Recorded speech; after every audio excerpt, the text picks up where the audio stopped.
Good morning and welcome to Camden Property Trust's second quarter 2025 earnings conference call. I'm Kim Callahan, Senior Vice President of Investor Relations. Joining me today for our prepared remarks are Rick Campo, Camden's Chairman and Chief Executive Officer, Keith Oden, Executive Vice Chairman, and Alex Jessett, President and Chief Financial Officer. We also have Lori Baker, Chief Operating Officer, and Stanley Jones, Senior Vice President of Real Estate Investments, available for the Q&A portion of our call. Today's event is being webcast through the Investors section of our website at camdenliving.com, and a replay will be available shortly after the call ends. And please note, this event is being recorded. Before we begin our prepared remarks, I would like to advise everyone that we will be making forward-looking statements based on our current expectations and beliefs. These statements are not guarantees of future performance and involve risks and uncertainties that could cause actual results to differ materially from expectations. Further information about these risks can be found in our filings with the SEC, and we encourage you to review them. Any forward-looking statements made on today's call represent management's current opinions, and the company assumes no obligation to update or supplement these statements because of subsequent events. As a reminder, Camden's complete second quarter 2025 earnings release is available in the Investors section of our website at camdenliving.com, and it includes reconciliations to non-GAAP financial measures which will be discussed on this call. We would like to respect everyone's time and complete our call within 1 hour, so please limit your initial question to one, then rejoin the queue if you have a follow-up question or additional items to discuss. If we are unable to speak with everyone in the queue today, we'd be happy to respond to additional questions by phone or email after the call concludes. At this time, I'll turn the call over to Rick Campo. Thanks, Kim. Today's on-hold music featured the Beach Boys as a tribute to co-founder Brian Wilson, who passed away in June. The Beach Boys' upbeat musical themes included Good Vibrations, Surfing USA, and Fun, Fun, Fun. All fit with Team Camden and our culture to a T-bird, that is. Good vibrations continue for our Sunbelt markets, and we should be back to fun, fun, fun next year. Second quarter apartment demand was one of the best in 25 years, following a strong first quarter. Apartment affordability continued to improve during the quarter, with 31 months of wage growth exceeding rent growth. This expands affordability and increases apartment demand, creating new apartment customers. Camden's sector-leading resident rent-to-income ratio also continues to improve and are better than pre-COVID levels. The historic high cost of homeownership continues to support apartment demand and lower move-outs to purchase homes. Resident retention has been strong across our markets as a direct result of the living excellence provided by our on-site teams, who have achieved our highest customer sentiment score ever. Great job, Team Camden. All other apartment macro demand drivers, including the outsized population growth and job growth, remain intact for our markets. New additions to supply have peaked in our markets. New developments are leasing at a decent pace given the record demand. As projects continue to lease up through the balance of 2025, rental rates should firm by the beginning of 2026, leading to better than average rent growth. Witten Advisors projects better than 4% rent growth in Camden's markets in 2026, accelerating to 5% in 2027 and beyond. We look forward to getting back to a more normal market and growth profile after the excesses of the post-COVID supply environment end. Camden is positioned well with one of the strongest balance sheets in the industry, with no major dilutive refinancings over the next couple of years. I want to give a big shout out to Team Camden for their steadfast commitment to improving the lives of our teammates, our customers, and our stakeholders, one experience at a time. And next up is Keith Oden. Thanks, Rick. Operating conditions across our portfolio are still playing out as we expected. Rental rates for the second quarter had effective new leases down 2.1% and renewals up 3.7% for a blended rate of 0.7%. This was in line with our expectations for the quarter and reflected an 80 basis point improvement from the negative 0.1% blended rate we reported in the first quarter of 25 and a 60 basis point improvement from the 0.1% reported in the second quarter of 2024. Our preliminary July results are also on track and showing improvement versus the second quarter of 2025. Occupancy for the second quarter averaged 95.6% versus 95.4% in the first quarter of 25, and we expect occupancy to remain relatively stable in the mid-95% range for the remainder of the year. Renewal offers for August and September were sent out with an average increase of 3.6%. Turnover rates across our portfolio remain very low, with the second quarter of 25 annualized net turnover of only 39%, a testament to strong resident retention and satisfaction, along with continued low levels of move-outs for home purchases, which were 9.8% this quarter. I'll now turn the call over to Alex Jessett, Camden's President and Chief Financial Officer. Thanks, Keith, and good morning. I'll begin today with an update on our recent real estate activities, then move on to our second quarter results and our guidance for third quarter and full year 2025. This quarter, we continued to be active on the asset recycling front, purchasing for $139 million Camden Clearwater, a 360-unit waterfront community built in 2020 in the Tampa market, and during and subsequent to quarter end, disposing of 4 older communities for a total of $174 million. 3 of the 4 disposition communities were located in Houston, and the 4th in Dallas. These disposition communities were on average 25 years old and generated a combined unlevered IRR of over 10% over our average hold period of 24 years. These older, higher capex communities were sold at an average AFFO yield of approximately 5.1%. During the quarter, we stabilized Camden Woodmill Creek, one of our 2 single-family rental communities located in suburban Houston. Additionally, we continue to make leasing progress on our other 2 development communities, which completed construction during 2024. Camden Longmeadow Farms, our second single-family rental community, which we now anticipate will stabilize in early 2026, and Camden Durham, a traditional multifamily community located in the Raleigh-Durham market of North Carolina, which will stabilize in the third quarter. In addition, lease-up continues at Camden Village District, a 369-unit new development in Raleigh, which is currently 37% leased and 29% occupied.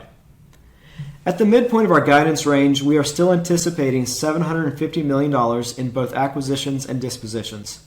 This implies an additional $412 million in acquisitions and an additional $576 million in dispositions this year. We are actively marketing additional communities, but clearly, in the aggregate, our 2025 dispositions will be more back-end loaded. Our original guidance for development starts in 2025 was $175 to $675 million, and to date, we have started $184 million. We will continue to monitor market conditions and may start additional projects later this year. Turning to financial results, last night we reported core funds from operations for the second quarter of $187.6 million, or $1.70 per share, 1 cent ahead of the midpoint of our prior quarterly guidance, driven primarily by the combination of higher property tax refunds and lower interest expense resulting from the timing of capital spend. Property revenues were in line with expectations for the second quarter. We continue to be pleased with how well our property revenues are performing, considering the peak lease-up competition we are facing across many of our markets, illustrating the depth of the Sunbelt demand. And we are pleased with our continued property expense outperformance, particularly in property taxes and insurance. As a result, we are decreasing our full-year same-store expense midpoint from 3% to 2.5%. And correspondingly increasing the midpoint of our full-year same-store net operating income from flat to positive 25 basis points.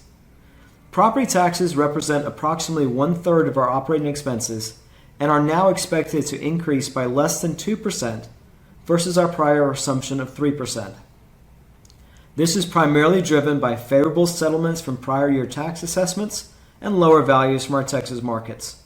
Also, we are anticipating that full-year property insurance expense will actually be slightly negative versus our original budget of up high single digits.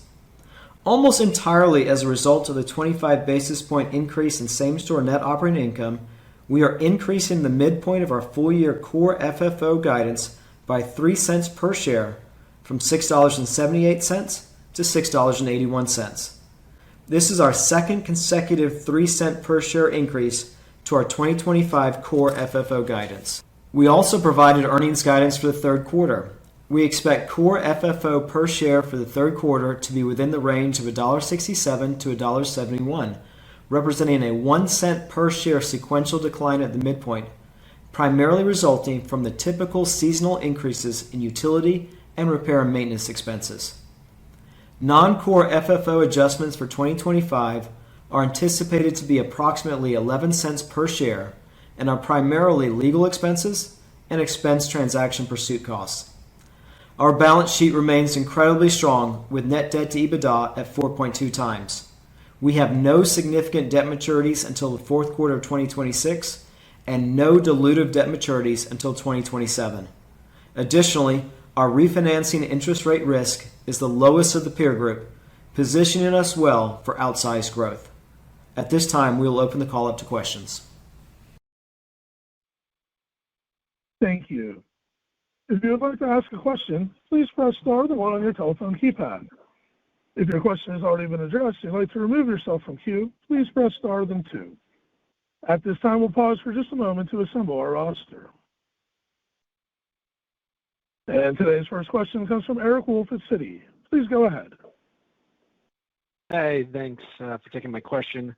I know you want to stay away from giving specific July data, but I think the market is trying to understand how the back half of this year could accelerate so much when it seems like your peers saw shorter peak leasing season and are reducing their expectations. So could you maybe just tell us the degree of acceleration you saw in July and if you have an expectation around blends for the third quarter? Yeah, absolutely. So the first thing I'll tell you is that our blend actually increased monthly April through July. So the trend is exactly in line with what we'd like to see. Now, that being said, last night we maintained our full year revenue growth at 1%, but we did change some of the components of how we get there. So we'll talk about those components in a second, but the first thing you need to know, because you guys are going to ask, is we are now anticipating that our second half blended rates will be just under 1%, and that will get you to a full year blend of about 50 to 75 basis points. So the way that we are still getting there is through lower bad debt, higher occupancy, and higher other income than we originally had intended. Now, as I've talked with many of you guys at various conferences, I'd like to point out that this is a forecast, and it's certainly not a directive to our teams. We give our teams leeway to get to our revenue budgets any way they can, and so this is how we're going to do it. But I would like to take this moment to point out that we're very proud of our teams for managing the delinquency and also managing the rollout of our new Vero screening, which is helping delinquency and has effectively got our bad debt back to pre-COVID levels. Keep in mind that we were assuming that we were going to have bad debt of about 70 basis points in 2025, and today it looks like 55 basis points is probably a pretty good number. Also really proud of our teams for what they've been able to do on occupancy. They're converting guest cards on new leases, and they're also making sure that through the excellent customer experience that our resident retention is the highest level that we've ever seen. So really proud of what our teams are doing, and that is how we can get to our full year numbers. Lori, do you have anything you'd like to add? Sure. Yes, this is Lori Baker, and hello to all of you. It's great to be on the call with you today. Camden's ability to continue to maintain strong performance in this environment is just a testament to the strength of our operating platform and the agility of our teams. Our culture of care and responsiveness helps reduce this resident turnover, and we continue to turn residents into satisfied customers and remain within the Camden family. So this commitment is translating directly into our performance with strong renewals, as Alex just covered, and a customer sentiment score of 91.6. So I want to point out that this is the highest score we've received since we started measuring customer sentiment in 2014. And in last quarter, we shared with you that our customer sentiment score was 91.1 and celebrated the fact that this was the first time that we had surpassed the score of 91. So the fact that today, just a quarter past, that we are once again raised the bar another 50 basis points with a score of 91.6. Just demonstrate that our employees are deeply committed to providing an outstanding customer experience, leveraging our platforms, and improving lives one experience at a time. Thank you. And our next question today comes from Jamie Feldman at Wells Fargo. Please go ahead. Great. Thank you for the color. Our team was debating whether it would be the Beach Boys or Ozzy Osbourne. I guess you went Beach Boys. We debated that as well. All right. A little more upbeat, I guess. Brian Wilson went first. Right. There you go. Stay tuned next quarter. Oh, all right. Well, hopefully we don't have another option by then. So I guess just following up on your last answer, can you talk about the markets, like what drove the change, where things have moved the most? I think some of your peers have talked about slower lease up on development, developers getting more aggressive on concessions, just maybe more color on what's going on in the markets. Yeah, I mean, we certainly are seeing some of our peer group get a little bit more competitive on the concession side. And what we're doing is that we're making sure that we are positioned appropriately in each of the markets. What I will tell you is when you sort of go through each of our markets, what you'll find is that some markets have done much better than we had originally anticipated. And the market that I'd point out for that is DC. And then some of our markets have just continued to be a little bit softer. I'll tell you that Austin, long-term, we think is going to be an absolutely fantastic market for us, but it is going through just a huge amount of supply. And once that supply gets absorbed, the demand is so strong that it'll be great. But today, it is continuing to be softer than we had anticipated. I think that one of the issues that we've listened to the other calls, obviously, and this has been the discussion for the last 2 days, and that is that I think that people and just businesses in general, and let's talk about multifamily operators specifically, people have been, instead of pushing rate, they've been pushing occupancy under the kind of, and if you think about all the, like the Fed came out and didn't raise, but I'm on the board of the Dallas Fed, the Houston branch of the Dallas Fed, and the discussion we had prior to those meetings was all this uncertainty around tariffs and uncertainty around the economy and are you going to have a recession and all that. And so I think that what operators are doing is they're looking at their occupancy and saying, okay, I don't know what's going to happen in the future, so they're not pushing.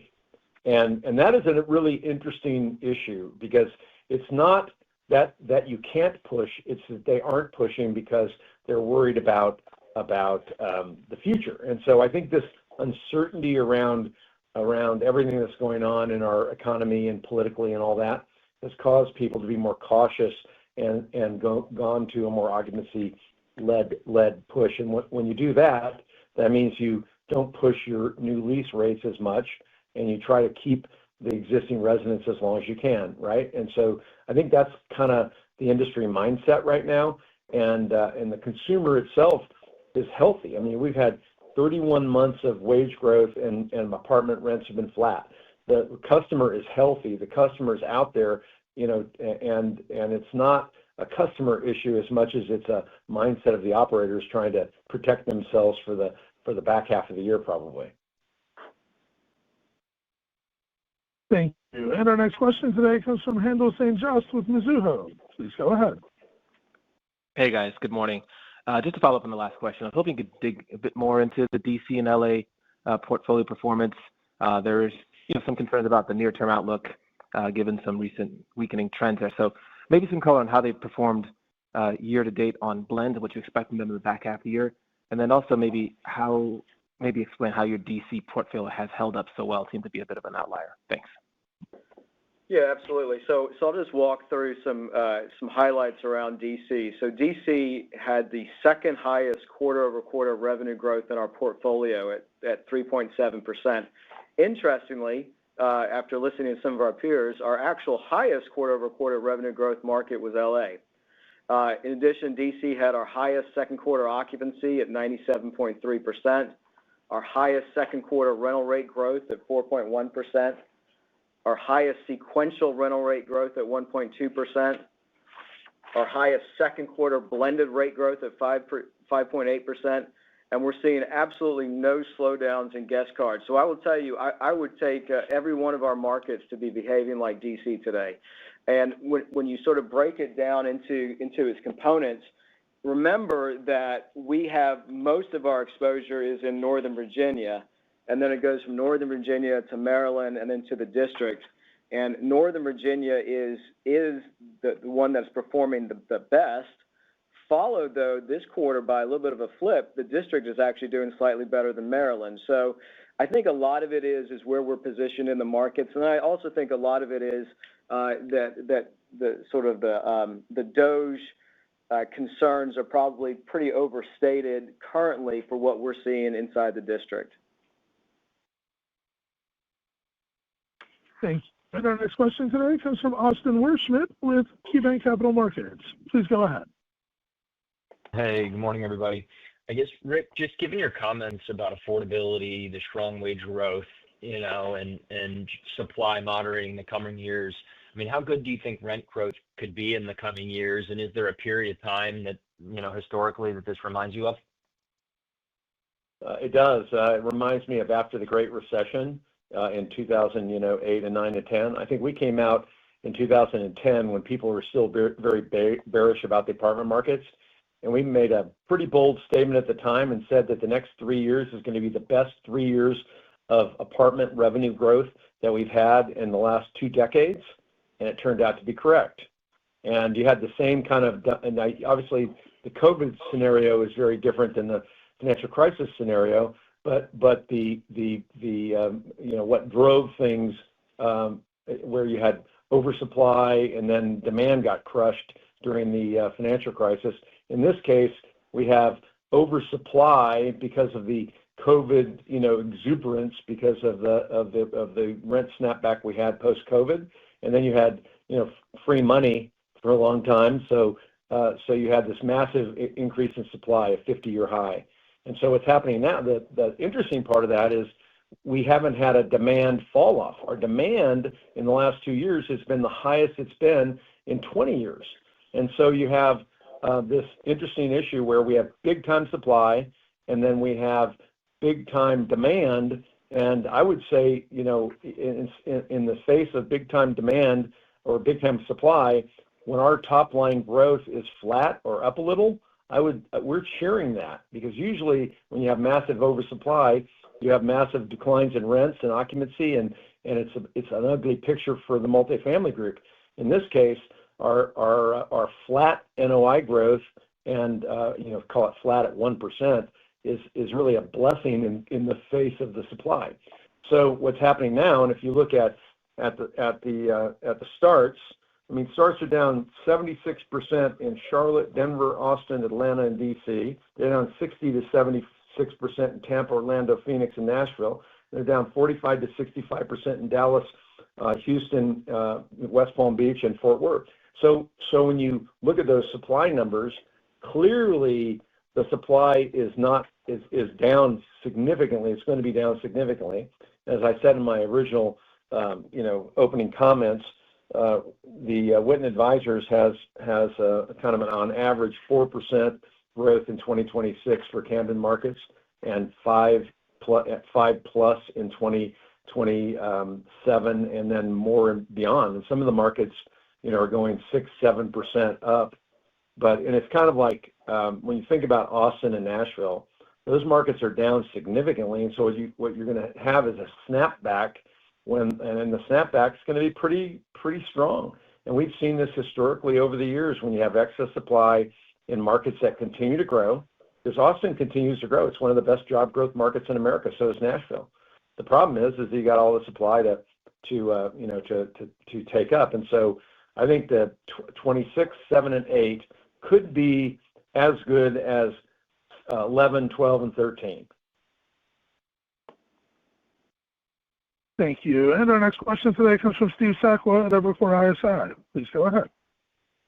Yeah, thanks. Good morning. Rick, could you maybe talk about the development outlook? You said that, you've got a bunch of starts penciled in for the back half of the year. I'm just curious, given kind of the weak job report we got this morning, and still uncertainty over tariffs. And I realize development's a long-term game, but like, how are you thinking about that? How are you adjusting some of the inputs? And I guess what yields are you targeting on new potential starts? So we are definitely more cautious just because of the uncertainty in the marketplace today, for sure. And the developments, some of the developments we have, like one of the big ones is in Nashville. And the Nashville downtown market, which this one would compete with, is definitely still weak and still highly concessionary. The suburbs are a lot better in Nashville. Like we acquired a property in the suburbs, and it's actually doing really well compared to our budget.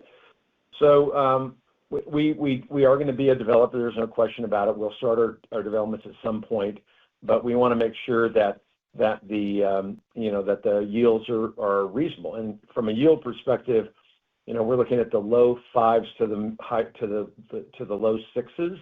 So call it a 5 3/4 to a 6, depending upon it, whether it's urban or suburban and what the nature of the property is. But that allocation of capital to development today is important, and that's why we're kind of waiting on to see how the economy unfolds on the other two developments that we have, one in Denver and one in Nashville, that could start by the end of the year. What's happening on cost is interesting. So we're doing a more suburban Nashville deal right now, the Nashville Nations, and we're doing our buyout now, and our buyout looks really good. We're looking maybe to save anywhere from 2 to 3 or 4% on the original budget on the cost. And I think that the good news is, if you're a developer, is that the cost structure is not going up, but it is kind of flattening or coming down a little. But at the same time, the input pressures are still very difficult for developers to get deals done, and so I think that when you look at the potential start numbers in 26 and 27, they're going to be down 50 to 60% from what they were at the peak in 23 and 24. So you should have a decent supply construct in 27, 28, 29 when you're delivering these deals, but that's kind of how we're thinking about it. Thank you. And our next question comes from Jeff Spector of Bank of America. Please go ahead. Great, thank you. Appreciate the comments. In particular, in 26, we don't receive the Witten data, so I'm just curious if you could share with us maybe what some of the underlying assumptions that they're making in terms of the job market in 26 over 25.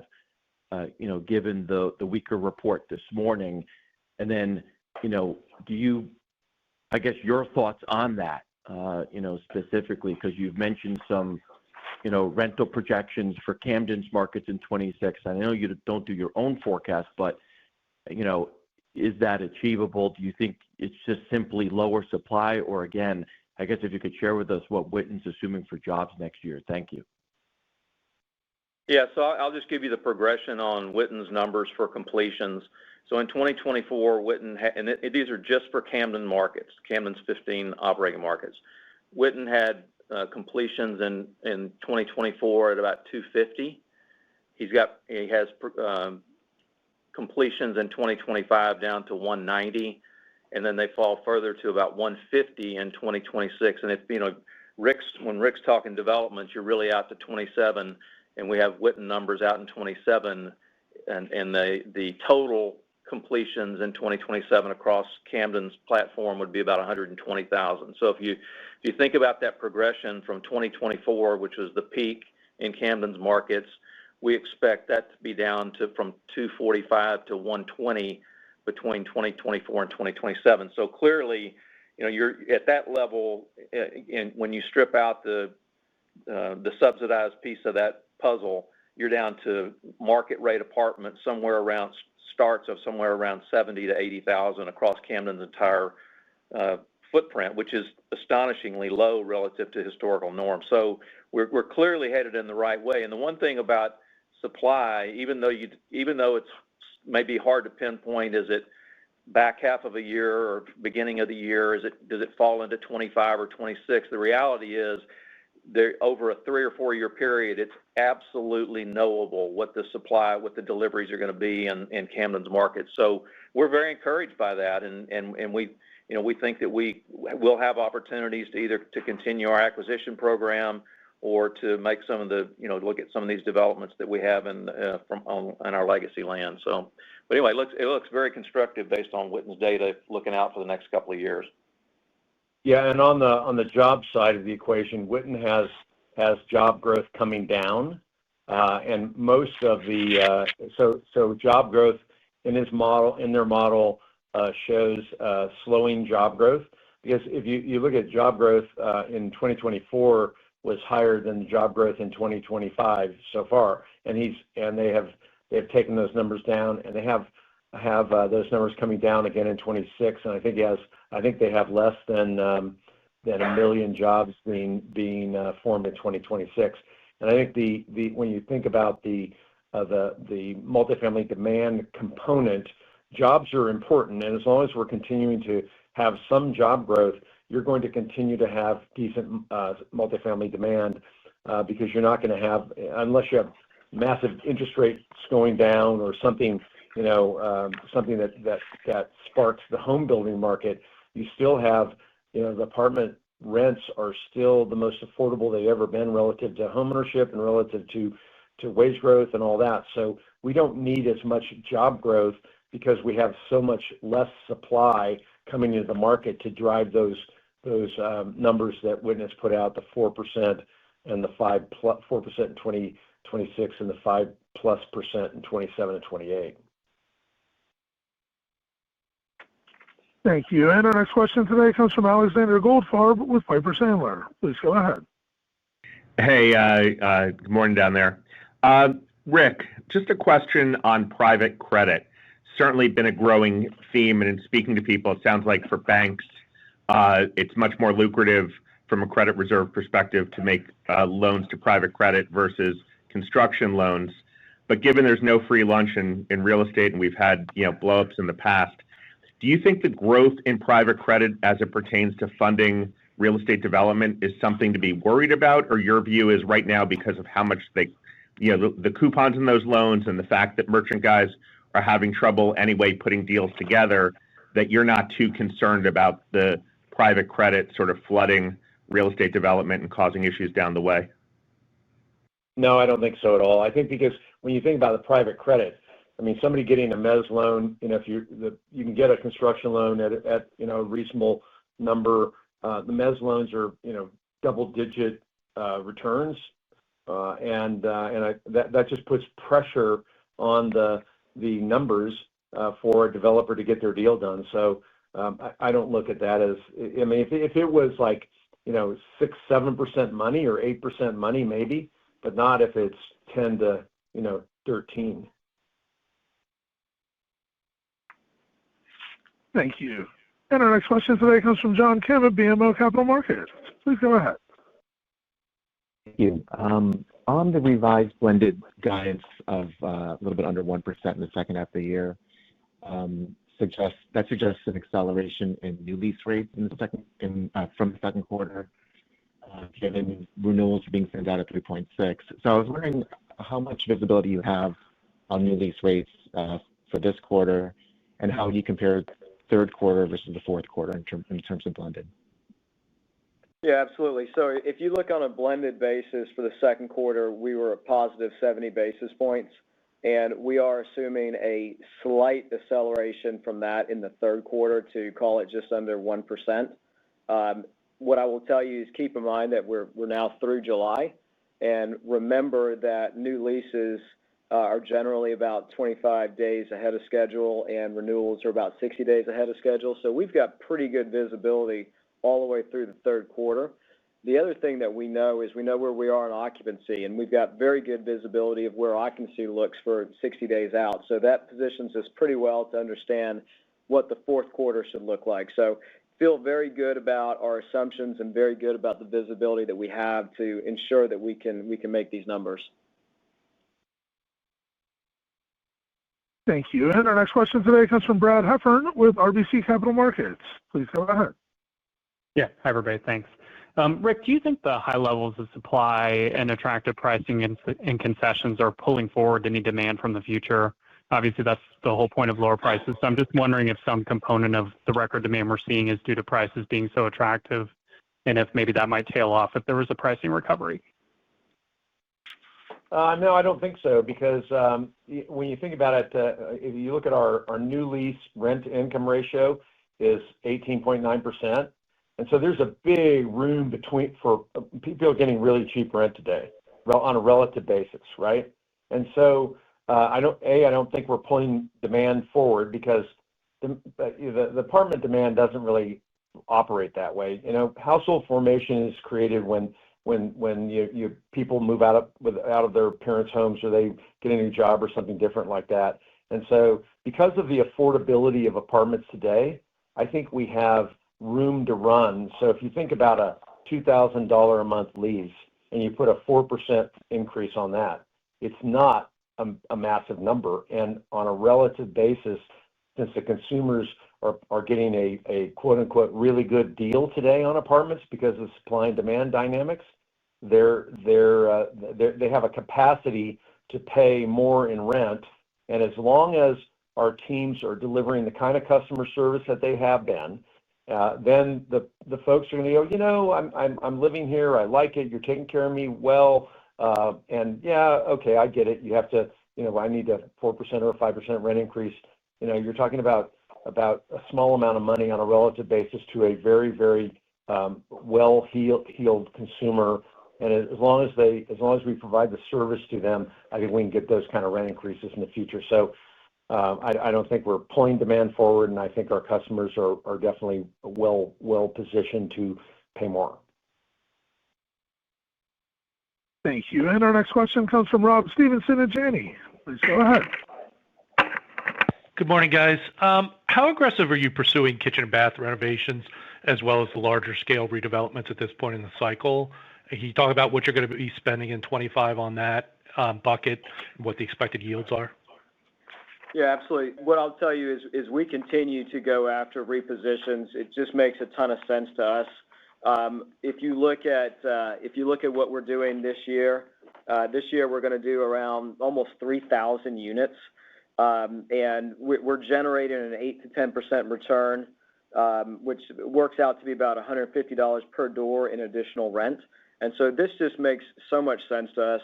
And in addition, it makes sense no matter where you are in the cycle, but when you're in the point of cycle where you've got a lot of excess supply, realize that if you can go in and you can do a kitchens and bathrooms program, you can effectively make an asset that's 15 years old look like it's brand new. And that is a huge competitive advantage when we've got brand new assets directly next door to us, because that brand new asset's got a much higher basis than we have, and therefore they've got to charge much higher rent. Our asset has a lower basis, but it looks just like a brand new asset because we've gone in, we've refreshed that kitchen, we've refreshed the bathroom, and then generally when we build assets, we make sure that they have timeless exteriors. And so when we do all of that, we're able to compete really, really well against that brand new asset. So yes, this is something that you will continue to see us do. It is one of the best returns we can have out there. And by the way, we're really good at doing it. We've done so many of these over the past 10, 15 years that it just makes sense for us to continue. Thank you. And our next question comes from Rich Hightower at Barclays. Please go ahead.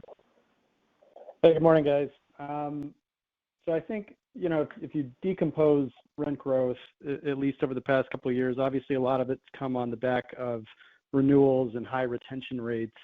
And so, if you were to sort of unwind that and think of what could cause that to go in the other direction, what do you think it would be? I mean, and some of it's been referred to, whether it's jobs or, mortgage rates declining and the housing market opening up again. But what would you say?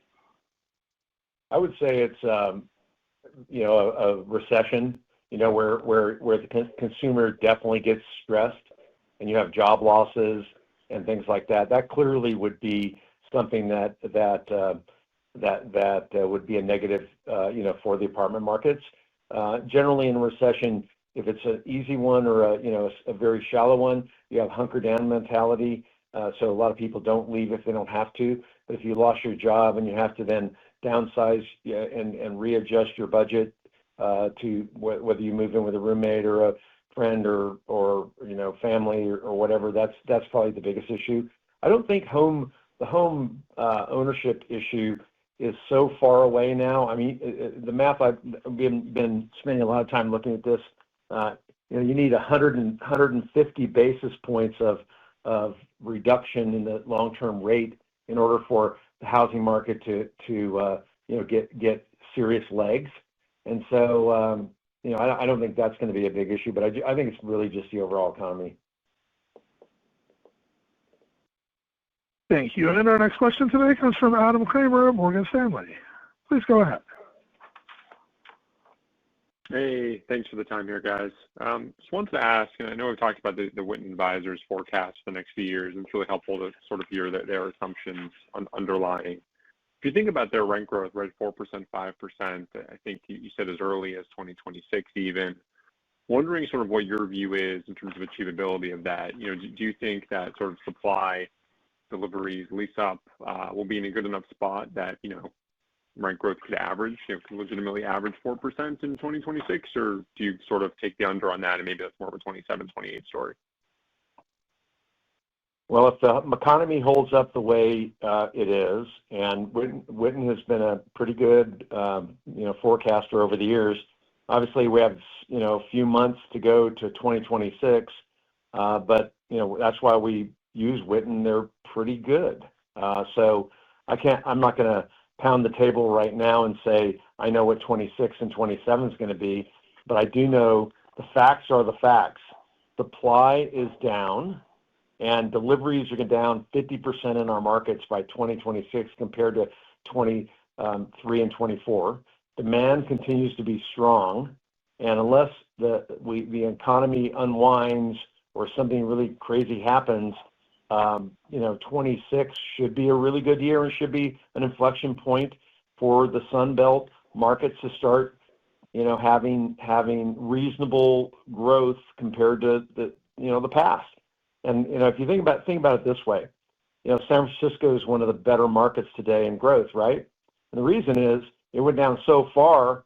They're still digging out of the hole that they dug during COVID and are still not back to 2019 rents yet. And so we are kind of treading water in the Sun Belt markets because of this excess supply situation. But once that supply goes away, all the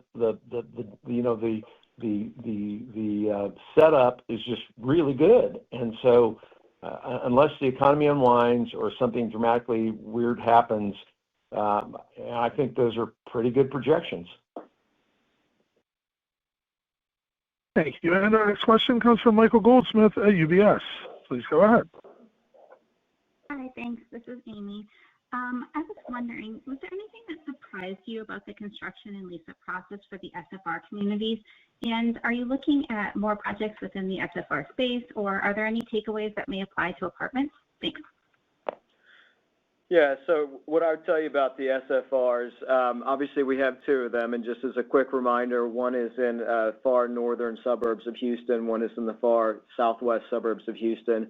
The one that is in the northern suburbs of Houston, we actually just stabilized that asset this quarter. It was, as I've talked about on several calls, an incredibly slow lease up. We were warned that this particular product type is a slow lease up, but I think it did surprise us a little bit. This particular demographic shows up on a Saturday, takes a tour, comes back the next Saturday with their friends, takes a tour, comes back the next Saturday with a tape measure and starts measuring bedrooms, et cetera, to make sure that their furniture can fit. The good news, though, is if it takes you that long to make a decision, I think you're probably going to be pretty sticky, and so you'll stay with us for quite some time. And so that is certainly our hope. If you look at our asset, which is in far southwest Houston, and that's our Longmeadow Farms community, that one's a little bit further behind just because they got started later, and it is having very similar lease-up trends that we saw with the other assets. So we think that's just unique to this particular product type. So I don't think there's really any look-through at all in terms of leasing. And the proof to that is if you think about our Camden Village District community, which we're in the middle of leasing up today. That particular community has averaged 27 leases a month in the second quarter.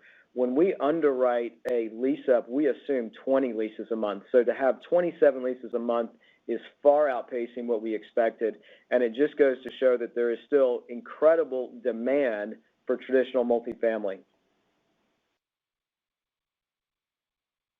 Thank you. And our next question today comes from Linda Tsai with Jefferies. Please go ahead. Yes, hi. If you were to hit the high end of NOI growth this year, do you think it's more likely you see it from higher revenues or lower expenses or some combo? I think it's likely going to be from some combo. That being said, we still are waiting to finalize some appeals on the tax side, which could end up being a positive to us. We continue to be pleasantly surprised by how low our insurance claims are. And so if that trend continues, that could absolutely be a positive to us. But by the same token, incredibly happy with how well we're managing occupancy and very happy with how well we're managing delinquency. So I think it could be a combination. Thank you. And our next question comes from Mason Guo with Baird. Please go ahead. Hey, good morning, everyone. When you're looking at acquisitions currently in lease up, are you assuming maybe a longer lease up period now versus the start of the year? No, not really. I mean, if you think about the acquisitions that we have, so we had one in Austin, which is our Camden Leander community. This was bought in lease up. We knew that it was going to be a slow process just because of the amount of competition that is in Austin. And by the way, we talk about the competition in Austin so much, we cannot forget that the demand in Austin is just extraordinary. But we knew that was going to be a slower, feel very good about how that's progressing. And then our other community that has a little bit of a lease-up need is our Nashville community, and that's going just fine. I don't know, Lori, if you want to add anything about Leander. I mean, I think for our Austin deal, overall story is still being shaped by supply. There's just a lot of competition in that submarket. So it's just a near-term supply challenge that we'll work through, and long-term great asset in a growing job market of Austin, and just a compelling play. Our teams are fully engaged, and we'll work through this quickly. Thank you. And our next question comes from Omotayo Okusanya with Deutsche Bank. Please go ahead. Yes, good morning, everyone. I just wanted to go back to assumptions around blended lease rates for the second half of 25. Again, obviously, you're one of the few apartment REITs that's expecting acceleration in that number. And while a lot of your peers are not or even downgrading that number. So just trying to understand a little bit better why you're expecting acceleration. Are we just not looking at the data on enough of a micro market basis, such that your geographic exposure is a little bit different? Is there anything happening from an operational perspective? Just trying to understand that, because it's such an outlier versus everybody else. Yeah, I mean, so what you have to look at, once again, as I talked about earlier, is we've got pretty good visibility into the third quarter. And so we're assuming that our blend for the third quarter is just under 1%. Keep in mind that our blend from the second quarter was 70 basis points. So we're not talking about that significant of an acceleration. And then when we take this out into the fourth quarter, we're assuming that the fourth quarter blend looks a little bit like the second quarter blend. Remember that the reason why we haven't had more pricing power in our markets is not a demand issue, it's a supply issue. And we know that we are rapidly working through the excess supplies in our market. That is why Witten and others believe that 2026 is going to be so strong. So you obviously have to start heading towards that direction of having pricing power in order to make those type of 26 numbers. And you're going to start seeing that as we continue through the third quarter and the fourth quarter, because supply is coming down at such a rapid level. I mean, keep in mind, we keep talking about record levels of supply. We're also setting records for absorption. And as we continue to absorb all that excess supply, it becomes easier and easier on a comparable periods for us. Thank you. And our next question comes from Alex Kim at Zelman & Associates. Please go ahead. Hey guys, good morning. Thanks for taking my question. I just wanted to ask about the trajectory of rent growth recovery so far. What's been different about the leasing environment this year, just compared to historical norms or even your own expectations? Looking across the sector, uncertainty has certainly been a common theme, and so is it just about the lingering effects from the record high supply or something else? Thanks. Well, the term uncertainty is probably the most overused term in the last two earnings calls season, so I'm going to try to stay away from that. What I will tell you is that we are seeing the typical peak leasing, which is in the second quarter and third quarter. That is playing out as normal, so that's not much of a distinction between what we typically see in other years. And then when we get to the fourth quarter, the fourth quarter looks a little bit stronger in our estimate today than it would in a typical year. But keep in mind, once again, as I just mentioned, you've got supply that is getting absorbed at record paces. And so that does make sense that you would see a little bit higher or a little bit increased pricing power in the fourth quarter than typical. So there's nothing that it's a little more muted in terms of the swing from the first quarter through the peak leasing seasons than we typically see, but it does follow the same curve. Thank you. And our next question is a follow-up from Alexander Goldfarb at Piper Sandler. Please go ahead. Hey, just going back to the back half, Alex, you mentioned that you expect third quarter to be a little bit better, but if we look at your implied fourth quarter versus the street, fourth quarter implied for you guys is below the street. So is this a function of the dispositions weighing down, or is it also just how the rents are trending as well? No, it is absolutely a function of dispositions. So keep in mind that we are still forecasting that we're going to hit the midpoint of both our acquisitions and dispositions guidance, which is $750 million for each. Keep in mind that there is a sort of short-term dilution that comes from those transactions as we're trading out some of our oldest, most capital-intensive assets for newer assets. Although there is some dilution, we anticipate that the newer assets will grow faster, and so they will overtake that dilution in relatively short order. But you certainly are going to see a slight drag in the second half of the year, entirely driven by the recycling program. Thank you. And our final question today comes from Rich Hightower at Barclays. Please go ahead. Hey guys, thanks for the follow-up. Actually, a question for Rick. I was just curious, given your,